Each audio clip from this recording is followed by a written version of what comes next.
Еріншек.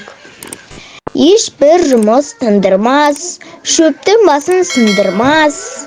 Еріншек бір етікші болыпты. Еріншек етікшінің 3 ешкісі бар екен. Күн суытып, қыс түсіп келе жатқанын көре тұра, ешкілерінің ешқандай қамын жасамапты. Ешкілеріне азықтық жем-шөп жинамапты.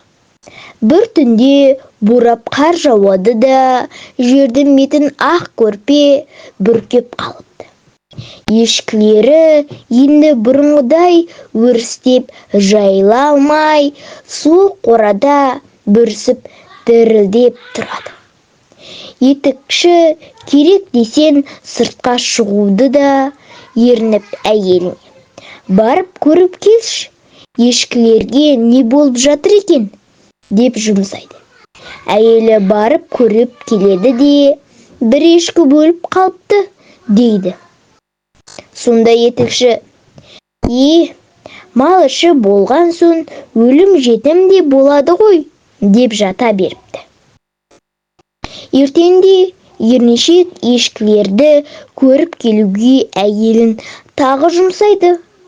«Тағы бір ешкі өліп жатыр» деп келеді әйелі.